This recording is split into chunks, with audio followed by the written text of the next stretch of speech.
Hi hello ನಮಸ್ಕಾರ, welcome back to my YouTube channel. So ಎಲ್ಲರೂ ಹೇಗಿದ್ದೀರಾ?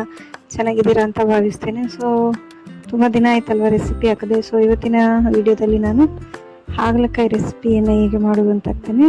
ಸೊ ಈ ಥರ ಮಾಡೋದ್ರಿಂದ ಒಂದು ಸ್ವಲ್ಪ ಕೂಡ ಕಹಿ ಆಗಲ್ಲ, ಇಷ್ಟಪಡೋರು ಕೂಡ ಇಷ್ಟಪಟ್ಟು ತಿಂತಾರೆ. ಸೊ ಮಾಡೋದು ಹೇಗೆ ಅಂತ ನೋಡೋಣ ಬನ್ನಿ. ಸಿಂಪಲ್ ಆಗಿದೆ.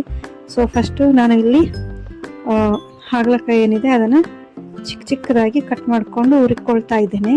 ಸೊ ಈ ಥರ ಹುರ್ಕೊಳ್ಬೇಕು, ಹಂಚಲ್ಲಿ ಹಾಕಿ ಸ್ವಲ್ಪ ಕಲರ್ ಚೇಂಜ್ ಆಗೋವರೆಗೂ ಹುರ್ಕೋಬೇಕು. ನಂತರ ಸೊ ಒಂದು ಪಾತ್ರೆ ತಗೊಂಡು ಒಂದು ಸ್ವಲ್ಪ ಎಣ್ಣೆ, ಅದಕ್ಕೆ ಜೀರಿಗೆ ಸಾಸಿವೆ ಎಲ್ಲ ಹಾಕ್ಕೊಳ್ಬೇಕು. ನೆಕ್ಸ್ಟ್ ಒಂದು ಸ್ವಲ್ಪ ಬೆಳ್ಳುಳ್ಳಿಯನ್ನು ಚಿಚ್ಕೊಂಡು ಇಟ್ಕೊಂಡಿರಬೇಕು. ಸೊ ಜೀರಿಗೆ ಸಾಸಿವೆ ಒಂದು ಸ್ವಲ್ಪ ಪಟ ಅಂತ ಸಿಡಿದ ಮೇಲೆ ಅದಕ್ಕೆ ಬೆಳ್ಳುಳ್ಳಿಯನ್ನು ಹಾಕಿ ಸ್ವಲ್ಪ ತಿರುಗಿಸ್ಬೇಕು. ಸೊ ಇದೊಂದು ಸ್ವಲ್ಪ ಕೂಡ ಕಹಿ ಆಗಲ್ಲ, ನೀವು ಕೂಡ ಟ್ರೈ ಮಾಡಿ. ಯಾಕೆಂದರೆ ಕಹಿ ಯಾರಿಗೂ ಇಷ್ಟ ಆಗಲ್ಲ, ಬಟ್ ಇದು ತುಂಬ ಅಂದರೆ ತುಂಬ ಟೇಸ್ಟಿಯಾಗಿ ಬರ್ತದೆ. ಸೊ ಕಹಿ ಆಗಲ್ಲ. ಸೊ ಈಗ ಬೆಳ್ಳುಳ್ಳಿ ಹಾಕಿದೆ, ಬೆಳ್ಳುಳ್ಳಿ ಕಾಯ್ದಿದೆ.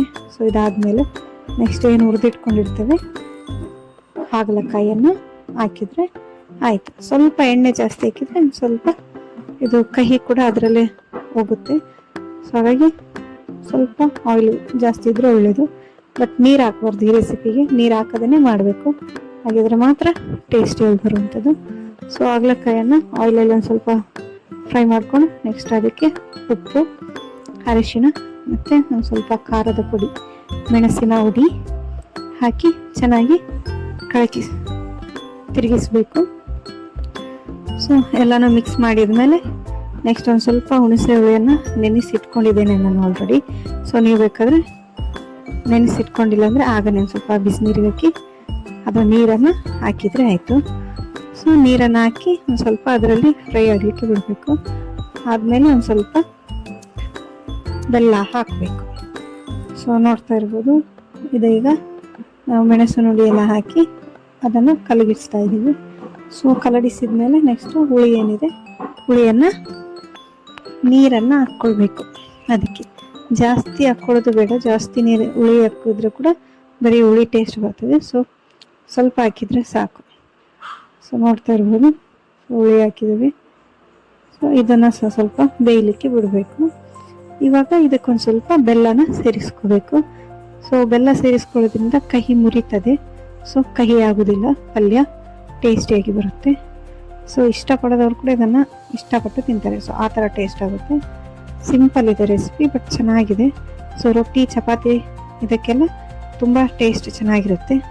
ಸೊ ಎಲ್ಲರೂ ಟ್ರೈ ಮಾಡಿ, ಹೇಗಿದೆ ಅಂತ ಕಮೆಂಟ್ ಮಾಡಿ, ಓಕೆನಾ? ಸೊ ಚೆನ್ನಾಗಿದೆ ರೆಸಿಪಿ, ನೀವು ಕೂಡ ಟ್ರೈ ಮಾಡಿ ಮನೆಯಲ್ಲಿ. ನೋಡ್ತಾ ಇರ್ಬೋದು ಹೀಗೆ ಕಲರ್ ಚೇಂಜ್ ಆಗ್ತಾ ಬಂದಿದೆ.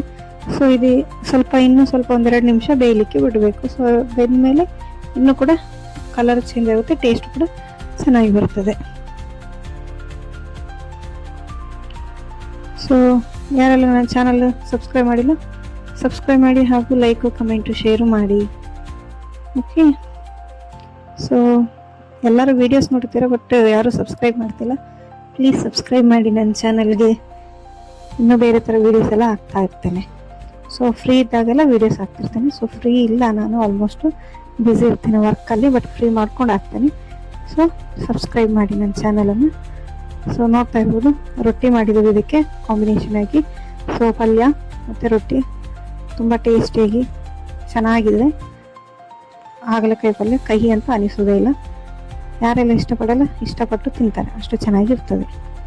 ಓಕೆ. ನೆಕ್ಸ್ಟು ಇದರಲ್ಲಿ ನಾನು ಶೇಂಗಾ ಪುಡಿ ಮತ್ತು ಉಪ್ಪಿನಕಾಯಿಯನ್ನು ಕೂಡ ತಿನ್ನಲಿಕ್ಕೆ ಹಾಕ್ಕೊಂಡಿದ್ದೇನೆ. ಸೊ ಶೇಂಗಾ ಪುಡಿ ಮಾಡೋದು ಹೇಗೆ ಅಂತ ತೋರಿಸ್ಕೊಟ್ಟಿಲ್ಲ, ನೋಡೋ ನೆಕ್ಸ್ಟ್ ವೀಡಿಯೋದಲ್ಲಿ ಆದರೆ ತೋರಿಸಿಕೊಡ್ತೇನೆ. ಸೊ ಉಪ್ಪಿನಕಾಯಿ ಹೇಗೆ ಹಾಕೋದು ಅಂತೇಳಿ ಆಲ್ರೆಡಿ ಒಂದು ವಿಡಿಯೋ ಮಾಡಿ ಹಾಕಿದ್ದೇನೆ.